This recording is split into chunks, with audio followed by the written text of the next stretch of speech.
Welcome to EJB Talks, Rutgers Blaustein School experts in policy, planning, and health, where we talk with our faculty and staff experts, as well as students, about how the fields of public policy, urban planning, public health, health administration, and public and urban informatics affect your lives. Welcome to EJB Talks. I'm Stuart Shapiro, the Interim Dean of the Blaustein School, and the purpose of this podcast is to highlight the work my colleagues and our alumni in the fields of policy, planning, and health are doing to make the world, the country, and New Jersey a better place. Today, we welcome Jennifer Senek, the Executive Director of the Rutgers Center for Green Building, to the podcast, continuing our season-long theme of highlighting the Blaustein School's many research centers. Welcome, Jen. Thanks, Stu. I'm really happy to be here. What a great opportunity to share a little bit about the Center for Green Building. All right. Well, for people who think green buildings are buildings that are painted green, maybe we can start with a description of what the Center for Green Building is and what its goals are. You got it. So, Stu, the goal of the Rutgers Center for Green Building is to promote green building, big surprise there, and healthy communities. We do this through research, education, and training, and lots of partnerships with industry, government, and also nonprofit organizations. We're housed at the Blaustein School, although the center forms a common umbrella across the university, so lots of disciplines, for faculty, staff, and students interested in applied topics of green building. And you didn't ask, but this is the favorite part of my job. I really like the opportunity to cohere a multidisciplinary team of researchers. I feel like I learn something new and meet somebody new almost every week. So what is green building, though, for people that haven't heard the idea before? Yeah, well, pursuant to your introduction, it's not the buildings in the Teletubbies. Also, blue buildings and pink buildings would fall or in something that from a Woody Allen film. Although I've shown those slides sometimes at various presentations just to get a laugh out of the audience. Yeah, absolutely. I think just some sort of quick facts. In the U.S., buildings are responsible for 40% of energy consumption. That's both energy that's used on site and energy losses due to transmission from where power is generated to buildings, and therefore also 40% of greenhouse gas emissions. Buildings also account for 12% of total water consumed in the U.S. And as people spend more than 90% of their time indoors, in the U.S. at least, how buildings impact health, productivity, and satisfaction is another important area of green building research. So really, when we sort of talk about the design and operations of green buildings, what we're trying to do is to mitigate negative environmental impacts and to provide benefits to building occupants that go beyond the basics like shelter. Gotcha. I guess I'd just add there's also solid evidence that green buildings are more valuable. In terms of resale or lease up. They tend to be better constructed in addition to having these benefits in environmental and sort of human-friendly performance. So you talked obviously about energy consumption. That's one way a building can be green. Are there broader environmental concerns that you guys look at? Yeah, absolutely. We'll look at water usage. We're more focused on energy usage than water, but we'll also look at water. And we certainly study a lot topics related to indoor air quality, so that sort of health linkage of buildings, which I think until recently people didn't think a lot about. I want to hit a couple of those topics because I think they're all really interesting. Let's talk about the energy component first, since it is kind of the big one, the big animal there. Can you talk a little bit about the New Jersey Zero Energy Roadmap and the connection to what you guys are doing? Absolutely. I think I'd like to just preface this work by stating my opinion that the climate crisis demands a transition to sustainable energy. And sort of referring to what's in the news these days, so do wars over fossil fuels. Absolutely. So the New Jersey Zero Energy Roadmap is a collection of strategies and pathways for New Jersey to realize net zero energy buildings. That is, buildings that do not use more energy than they can produce and which produce zero emissions. The New Jersey Zero Energy Roadmap is a product of something we call an Energy Codes Collaborative, in this case run jointly by the Rutgers Center for Green Building and an organization called the New England Energy Efficiency Partnership, which among other things specializes in running these collaboratives in multiple states in the US. Basically, what an Energy Code Collaborative does is to translate research of best practices and inputs from stakeholders into policy recommendations. A little bit more about, well, so what does the Center for Green Building do here? Well, our effort on this initiative and a related one also on building electrification leads us to take on tasks like developing estimates of New Jersey's existing building stock. So we understand like what we should be modeling in New Jersey, right? Each jurisdiction in the US or each state is going to have a different building stock. We do a lot of energy modeling. That means like we're sort of simulating different possibilities in buildings. What if we take a building that has a gas boiler, but we want to put a heat pump into it? What does that look like? How does the building perform? How much does it cost to do that? Does it pay back for the building owner to do that? We also track a lot of like building code and related legislative initiatives around the US, which is really kind of fascinating these days. And I sometimes say one of the ways in which the climate wars are playing out, although I, don't mean that as an antagonistic statement. So you mentioned boilers and heat pumps. What other ways do buildings get to zero net emissions? What are the design features in buildings that lead them to be zero net emissions? And how do we, and maybe building codes are the way we get there, how do we get buildings to look like that? Yeah, sure. Good questions, right? So sort of beyond mechanicals like heat pumps, I guess like one could sort of channel an inner realtor and say location, location, location. So that matters, particularly the orientation of a building for passive solar gain. We can also try to design buildings for active solar gain using photovoltaics, right, on rooftops or ground mount, depending on what the land looks like. Again, that kind of comes down to orientation and location, because if a building is overshadowed, say like in New York City, where you have a lot of buildings very close together, maybe that's not the best strategy. There are other so-called class 1 renewable sources we could rely on, however, if solar doesn't work. People might have heard of geothermal energy, so sort of tapping the natural heat of a constant temperature of the earth. That's at a different level depending on where you are in the US. Certainly the building envelope is really important, right? So making, part of energy efficiency is making sure that the building envelope is not leaky, right? That you're not heating your house just to heat the outdoors, or cooling your house or office building to cool the outdoors. So you mean, when you say building envelope, you mean sort of what the outside of the building is, how it's constructed? The walls, the windows, the ceiling between the windows, and the walls, insulation. Gotcha. Big part of the Okay. story here. Yep. So I that's see. called your building envelope. And how do we get buildings to look like that? I'm always interested in the policy angle here, of course, but what can we do to get more buildings to be green? Yeah. So like thinking about the policy angle, right? Like there's a sort of whole like kind of basket of policy tools we can use. One, as you mentioned a few minutes ago, is building codes, right?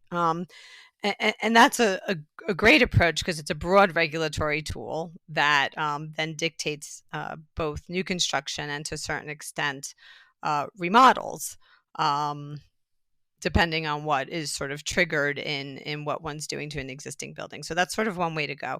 But it's not always kind of the first regulatory tool that's employed when we're trying something new. Because like anything else, it's sort of like a political process to get there. So sometimes the way we start with, like, say, a new green building strategy, or really any green building strategy that hasn't been broadly adopted yet, is to incentivize it. And that happens at federal and state and even more local levels. At federal level, sometimes we see this through tax credits, investment tax credits. At the state level, for example, here in New Jersey, we have the Clean Energy Program administered by the state and by the utilities that, in fact, does provide incentives, for example, for switching to more efficient mechanical systems or for insulation measures in your envelope. There are other regulatory approaches like building performance standards. New York City has adopted this approach, among others, where building owners become required within a certain time frame to upgrade their building. You can do things, legislatively. That seems to be happening in some jurisdictions in the U.S. when building code routes are failing, and where you have legislatures that are really want to promote reducing greenhouse gas emissions or have signed up to meet certain targets. And so they may need to go beyond what the codes are doing at any point in time. And then there's sort of like a host of guidelines and voluntary approaches, things like green building guidelines. Most people have heard of LEED or Energy Star certification. So, you kind of have a lot of different arrows in your quiver, and, what's appropriate at what time kind of depends on what adoption rates may look like in a jurisdiction, and also, of course, on, what executive orders or legislation have been passed that may require reaching certain targets. Gotcha. That's a great summary. Let's turn to indoor air quality. I've always been fascinated by that ever since when I used to work in this area. You used to see charts that it was one of those problems that experts worried about and the public cared almost not at all about. And I'm wondering, except from your initial reaction, I can see that is still the case. What can we do to change that, and why is that the case? Yeah, well, actually, my yup sort of is sort of a double-sided comment there, because I think that the pandemic, the SARS-CoV-2 pandemic, actually has done plenty to draw attention to indoor air quality. And so, in spite of years of attempts of people like me to get people to care about indoor air quality and understand its relationship to health and to the environment, the pandemic has done that in very short time frame. Because people have to worry about what they're breathing all day when they're home. People have to worry what they're breathing at home, at the office, in the theater, in the supermarket. Gotcha. And so technical things like how air volume and air exchange rates and air filtration influence the probability that we get sick, that we pick up germs that naturally circulate in indoor environments, are now almost household discussions. And never sort of thought that would happen, beyond, as you say, sort of a community of experts. And you mentioned sort of your prior experience in seeing charts, and I'm not sure what that experience was, but you're probably then aware that indoor air quality is barely regulated by building code or anything else. And so, instead we have national air quality standards for outdoor air. But the thing about outdoor air is, first of all, it becomes indoor air through infiltration through that building envelope we talked about, unless it's really like completely tight. And that's unusual. And then additionally, our behavior in buildings and the materials that we have in buildings contribute to indoor air quality. And so, things like combustible appliances that use fossil fuels for space heating and cooling, for hot water heating, and for cooking, they deteriorate indoor air quality. Cooking especially has been in the news. You see this now, if not front page 4 of the New York Times. And I think I've seen front page articles on the Washington Post that are talking about very explicit linkages between cooking with gas, using a gas stove, and the high levels of indoor pollutants this generates that actually exceed national air standards. Fascinating. Now, I know you've also been connecting your work with community participation. Can you talk a little bit about that? We've had a number of guests talk about involving communities in questions like this. Sure thing. I mean, I wouldn't be much of an urban planner if I didn't, right? Uh-huh. Yeah. So we situate much of our field research in LMI, low and moderate income, and also environmental justice, so-called communities. And the reason we do that, and we do that chiefly through a lot of our federal grants from the likes of National Science Foundation or HUD, is because we want to sort of bring the research and the funds to the places that are least likely to otherwise see these improvements. Right, that's another sort of public policy tenet, right? Like, the money tends to go where it's least needed, so we sort of try to swim upstream on that one. Illustratively, we've been working a lot with the Housing Authority City of Elizabeth for about 5 years now, and their multifamily buildings that comprise their portfolio of public housing. And our work is really situated at the intersection of green building, affordable housing, and health, although the projects vary. So for example, with funding from the National Science Foundation, again, HUD, and charitable funding from Valley National Bank, who's really been great all these years supporting our work, we've co-created a series of what we call community-based air quality interventions. And they're called community-based because they're co-created with the community to work, sort of culturally and contextually. And also because anything that we sort of develop with the community has to be sustained, right, by that community. So as an example, for several years now, we've worked with both youth and seniors at a development at the Housing Authority to raise US EPA color-coded flags. It's called the Air Now flag program. And it's tied to US EPA's air quality index. This is national index where they have an app called Air Now that tells you what's the air quality in my community. And it tells you by giving you a number, which may or may not be meaningful to most people, but also giving you a color. And they've promoted this like kind of color scheme long enough now that people understand green means the air quality is good and yellow means it's okay-ish, but if I'm a person with bad asthma, maybe I should be cautious about going out. Same with orange. And purple and red means, now is sort of not a time to go out and play soccer because the air quality is really quite poor.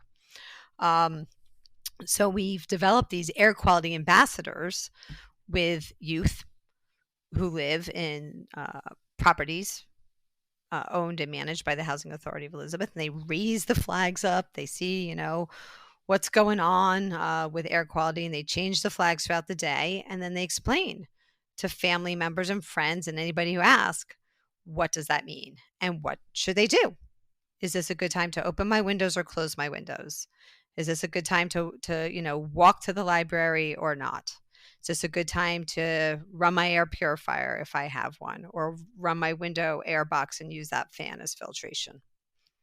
So, lots more. We've been running a youth STEM summer camp there for 5 years now. So we always have all really kind of cool hands-on projects, but the flag program is one of them. And, the kids really love it. They gather around me and they raise their hand and they say, Miss Jennifer, can I be the one to put the flag up today? That's wonderful. So we have a couple minutes left, and I want to give them to you to sort of talk about whatever you want about what RCGB is doing, and things you want to highlight for our audience. Oh boy, tough choice. I think I'll just briefly highlight one of many current projects that we're conducting now for the New Jersey Board of Public Utilities. I probably should have mentioned earlier, we are clean energy evaluators for the New Jersey Board of Public Utilities. We've been at Center for Green Building in this role for 6 years. And prior to that, for about a decade, ex-colleague at Blaustein, Frank Felder, had that role through another research center. So Blaustein's really played a very integral role in evaluation and market research in support of New Jersey's clean energy program. The project I'd mentioned briefly is a solar market potential study. So we're in the process of updating the solar technical and market potential in New Jersey. So that's a lot of fun. And beyond looking at, I think it's fun, looking at, rooftops and ground I'm mountain sure it systems. is. We're also looking at landfill sites and tailing sites from old mining operations. We're looking at newer operations like floating solar and agrivoltaics. That's when you put ground mount solar installations on agricultural land and continue to farm it, sort of figuring out, what's the right spacing to get a tractor through, or which plants, like having some of the shading of the panels and so forth and so on. We do a lot of big data work with that kind of project. It gives us an opportunity to work with some of our public informatics folks, which is also a lot of fun.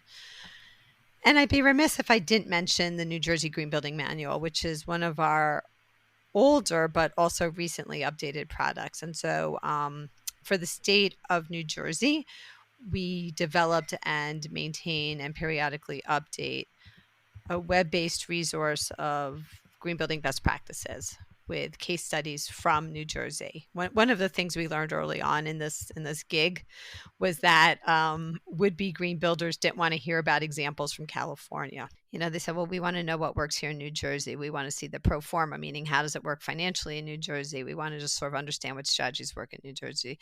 So we have this web-based resource, and in 2019, we updated it to more explicitly include a resiliency lens. I guess you can't see my air quotes. With an overall focus on green building strategies that jointly benefit energy efficiency and resiliency.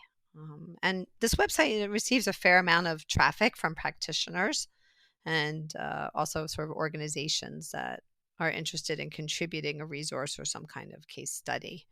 I guess for our listeners, I'll just say you can go to greenmanual.rutgers.edu. Check it out. And you'll find there's a form you could send us a comment. Fantastic. Thanks so much, Jen. That's a wide variety of activities, and I learned a lot about green buildings. And I didn't really think they were just buildings painted green when we started, but I know a lot more now than I did 20 minutes ago. So thank you for coming on. Oh, thanks, Stu. Been a lot of fun. Also, a big thanks to our production team, Amy Cobb and Karen Olson. We'll see you next week with another talk from another expert at the Blaustein School. Until then, stay safe.